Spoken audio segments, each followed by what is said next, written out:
to my first ever cooking demonstration.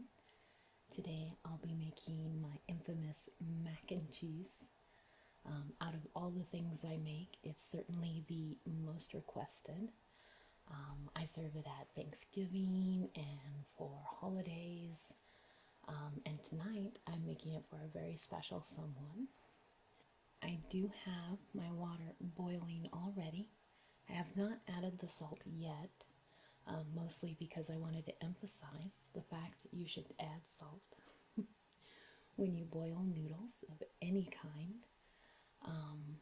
And really, I think people are a little timid with the amount of salt. Just throw a bunch in there. I've heard before that it should taste like the sea. I just throw a ton in and see what happens.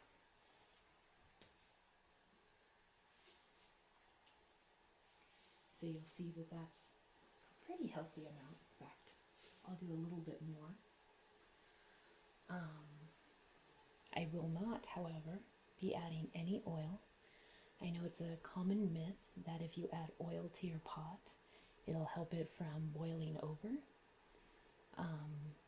But you're really doing yourself a disservice. What the oil will do is when you drain the noodles, it'll stick to all the noodles on the way down out into the drain. And then your sauce doesn't quite stick the same. So really your best way to prevent boiling is to have a big enough pot and to make sure there's a little bit of room at the top of the pot. It might feel a little wasteful to dump out that much water, but really your noodles need room to like breathe, right? They'll cook faster if you have more water.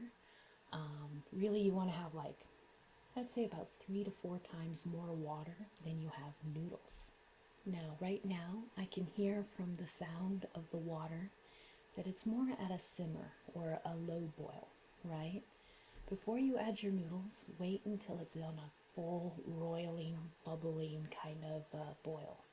It kind of takes forever to heat up on my stove, so I started it quite a while I got everything ready to show you here, right? And since it needs a little more time, I'll go ahead and show you all my ingredients, okay? Now I will say up ahead, one, I'm not a professional savory cook, so some of my techniques are a little weird. And also I don't measure anything, and I apologize. I've tried to measure this recipe before, and I end up getting like stuck in my head, right? And then I worry about how much I'm adding and I mess it up if I try to measure everything. So hopefully you can follow along. And if not, this is a really forgiving recipe. Like if you add a little extra of any ingredient, it usually turns out just fine. Speaking of head stuff though, before I show you my ingredients, how do you feel about my new haircut? I actually got a perm, and it's a little big today, so it's very different, right? It should calm down in a few weeks and be like a natural curl, but I hope you like it because I'm stuck with it for a little while anyways. So the materials that I have today, I of course have jalapenos, and for cutting those jalapenos, I do actually have disposable gloves. I feel a little bad about using the plastic, but the capsaicin, which makes the peppers hot, sticks to skin and it doesn't wash off. It's actually a fat soluble compound, so it likes to connect with all the oils on your skin. And I have been a victim of poking my eye with hot pepper fingers more than once, so I always use gloves. You don't have to if you have more tough skin or better willpower. I have my food scissors. I actually use scissors to cut my bacon rather than a knife. And if you do use that technique, which really you could cut it with a knife just fine, make sure they're actual food scissors. These can be stuck in the dishwasher, and I clean them after every use, right? Got my big old chef's knife right? Don't worry, I'm not going to do a Halloween special. I have my salt, right, that you saw earlier. Now that I've added some to the pot, the rest of the ingredients have enough salt in them that I don't need to add any more to my recipe. Aside from that, I've got a big bag of mozzarella cheese, my bacon, right? This is my secret ingredient right here.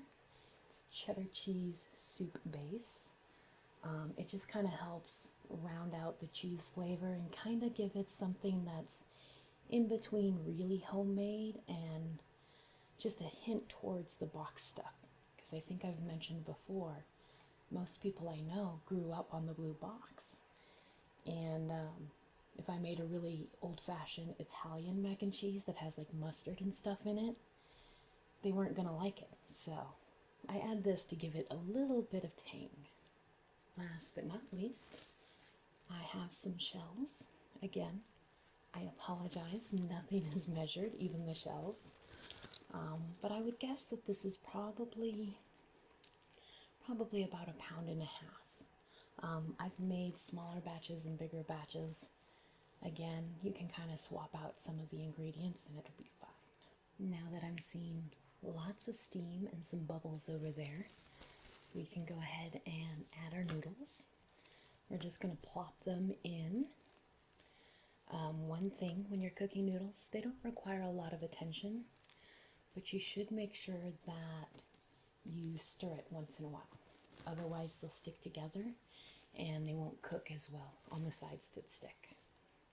And now we can go ahead and prepare our sauce. The noodles will take a while to boil, so sometimes I'll go and I'll sit down for a few minutes, because really the sauce will go pretty quick and you don't want to overcook it, if that makes any sense. If you are a forgetful person, you may want to turn on your oven now to 350 degrees. We will be baking the pasta at the very end. My oven heats up pretty fast and I don't like wasting the energy, so I'm going to hold off. But again, if you're a forgetful person, go right ahead and turn on your oven at this point. What I will turn on though is my skillet. I'm going to cook the bacon first.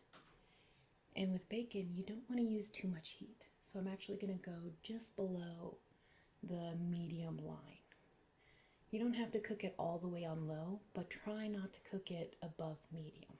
And see, I've gotten so far ahead of myself, I nearly forgot. Y'all are also going to need a little bit of flour for this recipe, but that's not until later. I'm going to go ahead and give that skillet a few moments to heat up. There is no reason to put bacon in a cold skillet. In fact, it can kind of make your product not cook quite as well if you start on low heat. Well, if you start on no heat, rather. Now I have quite a bit of bacon in here, but I really only need about 3 slices for today. So let's go ahead. The person that wrapped this up at Winco was not very delicate about it. I find that the deli counter people are very hit or miss. There's a lot of crazy people that work at the deli counter. So there we are, 3 pieces of bacon. I like to use pepper bacon. Just kind of adds a little extra touch. You can, of course, use regular bacon, but 2 rules. You really want thick slice for this recipe, and try to avoid maple bacon. Anything that adds sugar is going to kind of make it taste weird. So don't add like maple bacon or onions, anything that has like a lot of natural sugar in it. Other than that one simple rule of not adding too much natural sugars, you can actually change this recipe to suit your needs. My famous version is bacon jalapeno, but you can cook ham or you can go vegetarian. You can add mushrooms. Anything like that is perfectly fine. I think my skillet is nice and hot. So I'm going to grab all 3 slices and I'm just going to kind of line them up on top of each other, right? And this is how easy scissors are. I love using scissors. I'm just going to cut directly into my skillet. Again, you can use a knife. There's nothing wrong with that method. But I think this is a little easier. And other than today when I threw them on the cutting board so that I'd have them ready, it does mean that I don't have to get a cutting board dirty.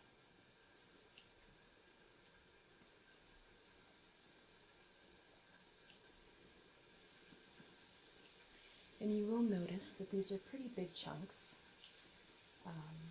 You can go smaller than this if you like, especially if you're trying to like spread out the bacon. But for me, I kind of like finding those big pieces in there. It adds to the texture, I guess, overall. Now that these are dirty with bacon grease, I'm just going to throw them in my sink, and later on I'll wash them in the dishwasher. And while I'm over there, I'm going to go ahead and wash my hands. Alright, I'm all nice and cleaned up, there we go, enunciate, Melissa. So I'm going to give everything a stir.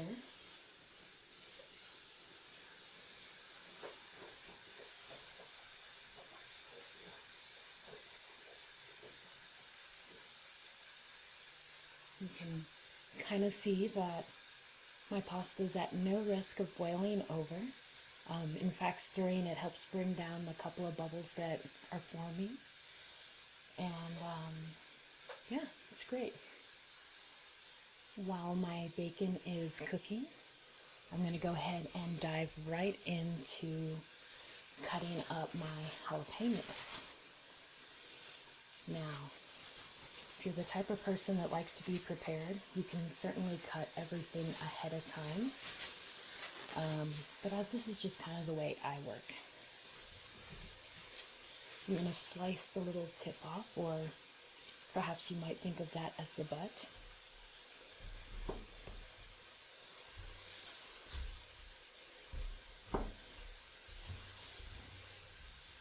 I really hope you can hear me over all that bacon sizzling. Now that I've got the head over, I'm going to go ahead and cut it straight down the middle. And I just do this to all of them at the same time. You can cut one from start to finish if you like that better, right? And then you're going to want to clean out the insides here. Most of the heat of the pepper is actually in this white membrane that's around the seeds. So if you're a person that really, really doesn't like spicy, just make sure you get all of that out, and you'll get kind of that jalapeno taste without the jalapeno heat. I have kind of like a medium tolerance for spice myself, and I don't mind spicy things, but when they're too spicy, I feel like I can't taste the other flavors, right? And this isn't too spicy. Even though we're adding 3 jalapenos, we'll be adding some cream and stuff. And as I mentioned earlier, since jalapeno or the capsaicin sticks to fat, the cream will actually kind of dilute some of the spicy flavor itself.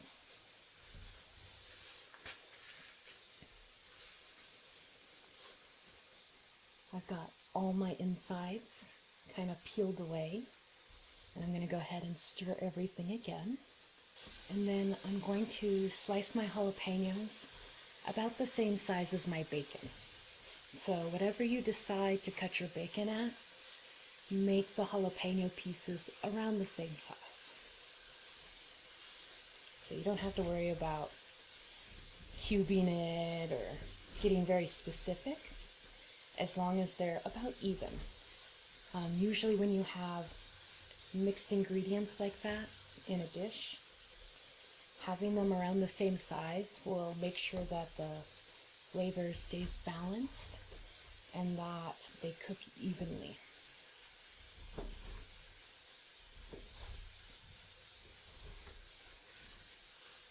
All right, so right about now, my bacon is halfway towards being cooked.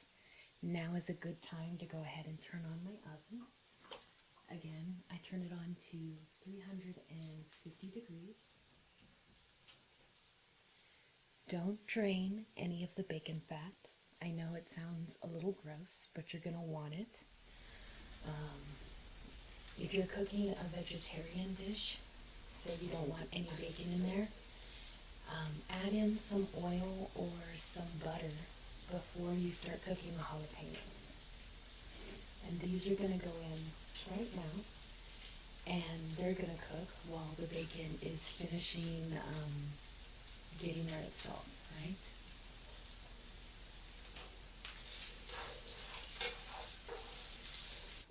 Okay, so at this point, I've let the bacon and jalapenos cook together for roughly 10 more minutes. You can kind of see that it's starting to get a little crispy. We could even go more crispy than that. You don't want really limp, undercooked bacon in this recipe, right? My noodles are starting to get really close, so I'm going to go ahead and turn the heat off, but leave them in the water.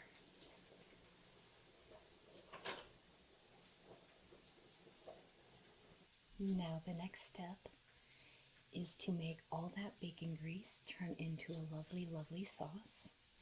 So we're going to need flour and then some sort of milk.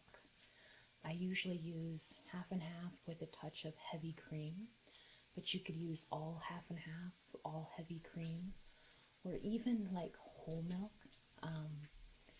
I would stay away from using anything that's fat-free.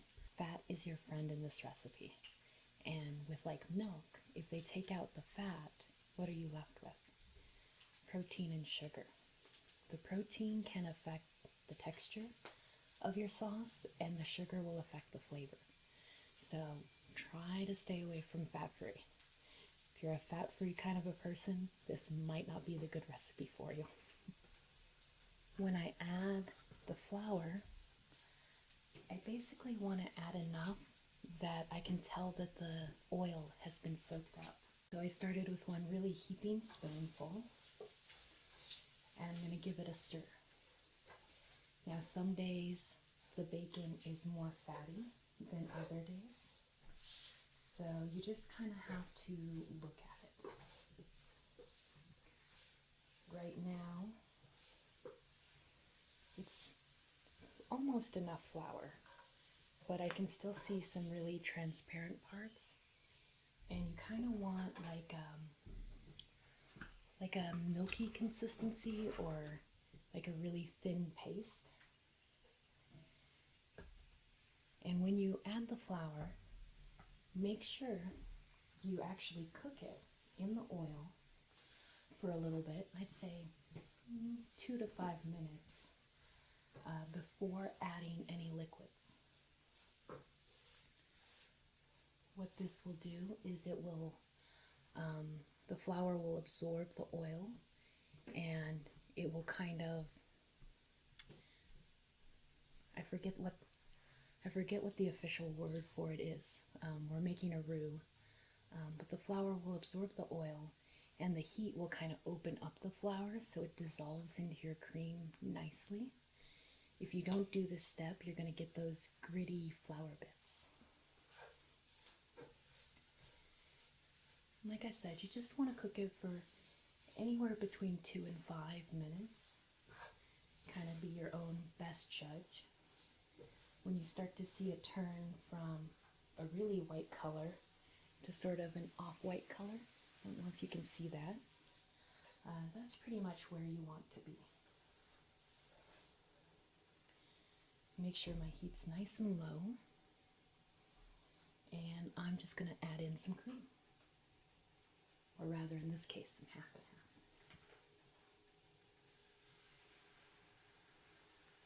So, no measuring. I just kind of fill the bottom of my pan. I'm going to let this cook.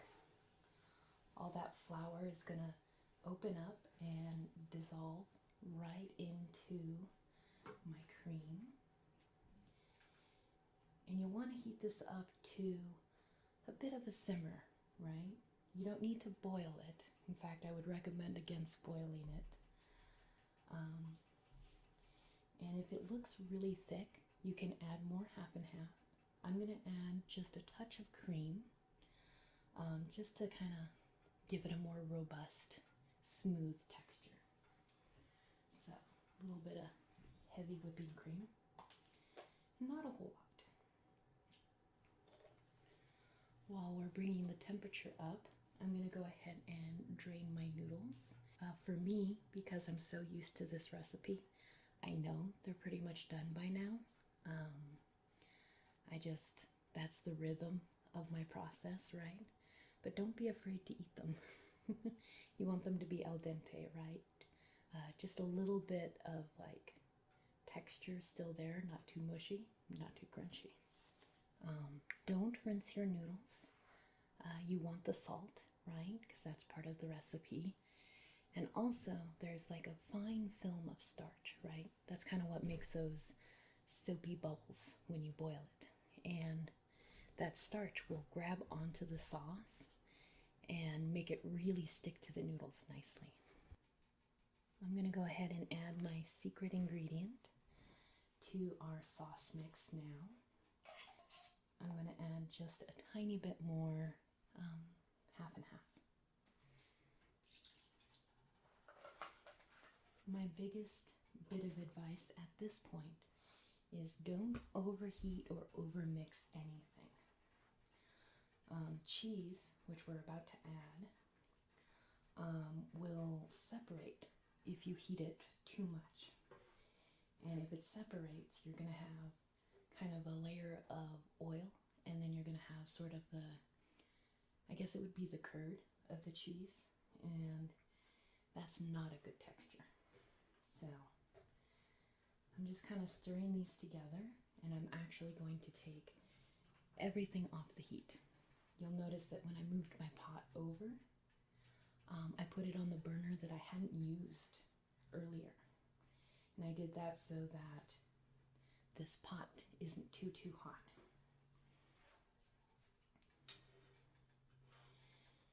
And you can kind of see, like, that's a lovely, nice, thick sauce. And it's not super mixed in. That's okay. Next is the cheese. I like to use mozzarella, but you can use any kind of cheese you want. And I'm going to put about half of this bag into my pot. You can add it here as well if you'd like. I find that it's a little messy trying to mix it in my skillet. And you want to do this without heat. So in goes about half of my cheese, maybe even a little more than half. And this is an 8-cup bag. And I'm going to toss my sauce into that pot as well. Make sure we get all the nice ooey gooey sauce that we can. And now we're just going to mix it all together. And try not to spill cheese all over the place. You don't have to mix it until the cheese is completely melted. It'll melt in the oven. So I'll pull this over for you. That's about how much mixing you want to do. Definitely don't go overboard. We don't want that cheese to separate on us. And then we're going to throw that whole mixture into a casserole dish. I didn't oil or do anything special with the dish. Just plain old casserole dish. Looks like I might have had a few too many noodles in this batch.